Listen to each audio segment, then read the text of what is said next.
हाय holders, आज के fin query के न्यू एपिसोड में आपका स्वागत है। आज की जो फिन क्वेरी का एपिसोड है ये बहुत ज़्यादा इम्पोर्टेंट एपिसोड होने वाला है। जैसे आप जानते हैं हमने एक इवेंट करवा रहे हैं अभी क्रिप्टो नाइट, जिसका हमने बैच 1 और बैच 2 सक्सेसफुली हम कंप्लीट कर चुके हैं और अराउंड 1500 स्टूडेंट्स और डिफरेंट पीपल जो कि इक्विटी इन्वेस्टर्स हैं उन्होंने इसमें पार्टिसिपेट किया है। अब उसका हम थर्ड बैच भी लॉन्च कर रहे हैं। तो इस जो बैच में जो स्टूडेंट्स हमारे पास आए जिन्होंने रजिस्टर किया और वो स्टूडेंट्स भी जिन्होंने रजिस्टर नहीं किया, सबके मन में एक बहुत बड़ा क्वेश्चन ये था कि सर ये आप ऑर्गेनाइज कर कैसे पा रहे हैं, इंडिया में तो बिटकॉइन इल्लीगल है। हर कोई, हर तीसरा, हर दूसरा इंसान हमसे ये क्वेश्चन पूछता था कि इंडिया में बिटकॉइन इल्लीगल है। तो आज हम उस सवाल का जवाब देंगे कि क्या इंडिया में बिटकॉइन इल्लीगल है। तो मेरा जवाब है बिल्कुल ही नहीं। इंडिया में बिटकॉइन कभी भी इल्लीगल नहीं था। तो जो 2018 में हुआ क्या कि सुप्रीम कोर्ट के पास एक केस आता है बिटकॉइन को इल्लीगल कहने के लिए। तो वो आरबीआई जो रिजर्व बैंक ऑफ इंडिया है, जो कि बैंकिंग सेक्टर की सबसे बड़ी रेगुलेटरी बॉडी है, उसे बुलाते हैं और उससे पूछते हैं कि क्या बिटकॉइन लीगल है या इल्लीगल है। तो आरबीआई सिंपल इतना कहता है कि सुप्रीम कोर्ट, हम ये एक नई टेक्नोलॉजी है, हमें इसके बारे में कुछ भी नॉलेज नहीं है, तो हम क्या कर रहे हैं, हम इसको अपने बैंकिंग सेक्टर्स के थ्रू अलो नहीं करेंगे। तो हुआ क्या कि आप अपने बैंक के थ्रू, मान लीजिए आप एक्सचेंज है, वजीरेक्स एक्सचेंज है, वजीरेक्स के ऊपर आप अपने बैंक के क्रेडिट कार्ड, डेबिट कार्ड के थ्रू पेमेंट करके बिटकॉइन, एथेरियम या कोई और क्रिप्टो करेंसी नहीं खरीद सकते थे। तो बैंकिंग बैन था, बैंकिंग बैन समझिए। तो हुआ क्या कि मान लो मेरे को क्रिप्टो खरीदनी है, मुझे बिटकॉइन खरीदना है, तो मैं अपने दोस्त श्याम के पास जाऊंगा और शाम को बोलूंगा श्याम मुझे बिटकॉइन चाहिए एक। तो बिटकॉइन की प्राइस मान लीजिए 5 लाख रुपए है। अब शाम कहेगा कि मुझे 5 लाख दो, तो मैं शाम को बैंक तो कह रहा है कि ट्रांसफर नहीं कर सकते आप, अगर आपको क्रिप्टो खरीदनी है, वो इलीगल है। तो अपने बैंक के पास जाऊंगा, कैश में 5 लाख रुपए नगद निकालूंगा और शाम को दूंगा और शाम से ले लूंगा। तो उस टाइम पे भी क्रिप्टो ट्रेडिंग हो रही थी पीयर टू पी, जिसे कहते हैं P2P, पीयर टू पीयर, जो एक दो इंसानों के बीच में होती है। अब फास्ट फॉरवर्ड करते हैं 2020 मार्च 4, जो कि one of the historical decisions थे सुप्रीम कोर्ट में।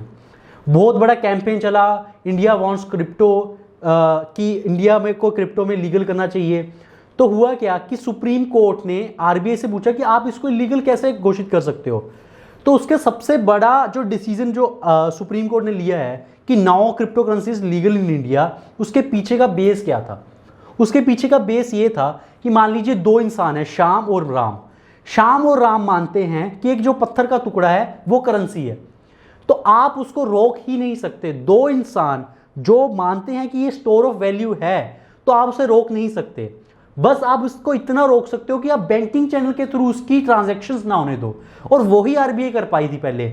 लेकिन अब सुप्रीम कोर्ट ने वो भी डिसीजन को इनवैलिड घोषित कर दिया है और अब बैंकिंग बैन भी जो था क्रिप्टो के ऊपर वो भी खत्म हो गया। तो पहले क्या था कि इंडिया में कभी बैन था ही नहीं, बैंकिंग बैन था कि आप अपने बैंक के थ्रू कभी भी क्रिप्टो नहीं खरीद सकते। और 2020 में क्या हुआ कि बैंकिंग बैन भी खत्म हो गया। तो अब आप क्रिप्टो अपने बैंक के बैंकिंग चैनल्स के भी थ्रू खरीद सकते हो, जैसे अपना क्रेडिट कार्ड, डेबिट कार्ड, जहां अपने बैंक के ट्रांसफर यूपीआई से किसी से भी खरीद सकते हैं। लेकिन सबसे जो इंपॉर्टेंट याद रखने वाली बात है वो है रेगुलेटरी। अभी तक कि जो क्रिप्टो है उसके ऊपर टैक्सेशंस कैसे रहेंगे, एज ए एसेट इसे कैसे दिखाया जाएगा बैलेंस शीट्स में, या फिर अकाउंटिंग प्रिंसिपल्स कैसे इसके ऊपर लगेंगे, वो अभी तक कोई क्लैरिटी नहीं है।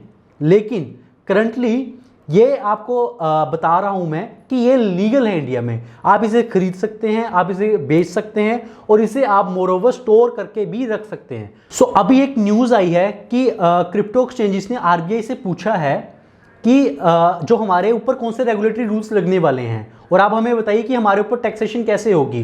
बिकॉज पास्ट में भी यही इशू आया था कि इनकम टैक्स की रेड्स हुई थी बहुत सारी क्रिप्टो एक्सचेंजेस के ऑफिस में और काफ़ी सारा इशू हुआ था। तो इसको दूर करने के लिए वो पहले ही रेगुलेटरी क्लियरेंस मांग रही हैं ताकि आगे जाके प्रॉब्लम ना आए। तो हम देखेंगे कुछ टाइम में रेगुलेटरी क्लियरेंसेस भी आएंगी, तो कि कैसे इसको आपके ऊपर टैक्सेशन होगी, सब कुछ होगा। तो इंडिया में नाउ इट्स लीगल, और ये सबसे बड़ी इंक्वायरी थी जो हमारे पास आ रही थी बार बार। और मैं आपको इससे क्लैरिटी से यही बताऊंगा कि this is completely legal in India. आप उसे खरीदिए, इन्वेस्ट करिए, लेकिन खरीदने या इन्वेस्ट करने से पहले डू योर ओन रिसर्च, जो हमारा मोटिव है। हम यहाँ पे कोई एडवाइजरी नहीं देते, आप खुद अपनी रिसर्च कीजिए। जो हमें अपनी एडवाइजरी लगती है, जो हमें अपनी रिसर्च लगती है, वही हम आपको बताते हैं। Thank you for watching this episode of FinQuery. अगर आप चाहते हैं कि मैं ऐसा बड़िया कंटेंट और आपके लिए लेके आते रहें तो please subscribe to our channel and please don't forget to hit the bell icon, ताकि जब भी हम कभी न्यू अपनी वीडियो डालें आप उसे तुरंत देख सकें। Thank you so much.